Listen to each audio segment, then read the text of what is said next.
নমস্কার, আমি advocate Debnath from Calcutta high court. Doctor Anita বনাম ইন্দ্রেশ গোপাল কোহেলি মামলায় সুপ্রিম কোর্ট জানিয়েছেন যে হাইকোর্ট অফ উত্তরাখণ্ড ভুল করেছেন যে শুধু স্বামীর কথার ভিত্তিতে বিবাহ বিচ্ছেদ দিয়েছে। এইখানে high court of Uttarakhand under section 13 of the Hindu marriage act 1955-এর আন্ডারে অন দ্য গ্রাউন্ড অফ ক্রুয়েলটির হাজব্যান্ডকে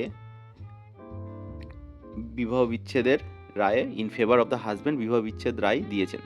কিন্তু সুপ্রিম কোর্ট দেখেছেন যে কোনো বিবাহ বিচ্ছেদ রায় দেওয়ার আগে কিছু গুরুত্বপূর্ণ প্রশ্নগুলিও ফলো করতে হয় এবং সেই প্রশ্নগুলো হাইকোর্ট অফ উত্তরাখণ্ড ফলো করেনি।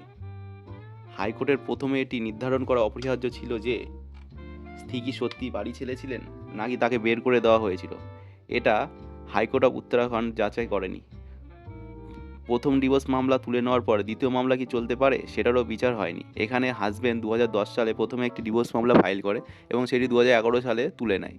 তার জন্য সুপ্রিম কোর্ট এখানে অবজার্ভ করেছে যে প্রথম ডিভোর্স মামলা তুলে নেওয়ার পর দ্বিতীয় মামলা কি চলতে পারে। এমনকি সন্তানের দায়িত্ব স্ত্রীকে ঘরে ফিরতে না দেওয়া আর যত্ন না নেওয়ার অভিযোগগুলো খতিয়ে দেখা হয়নি। তাই সুপ্রিম কোর্ট বলেছে শুধু আলাদা থাকলেই সম্পর্ক ভেঙে গেছে বলা যায় না, কে দায়ী সেটা প্রমাণ চাই। এই কারণে পুরো মামলাটি আবার নতুন করে শুনানি করতে হাইকোর্ট অফ উত্তরাখণ্ড নৈনিতালের কাছে পাঠানো হয়েছে।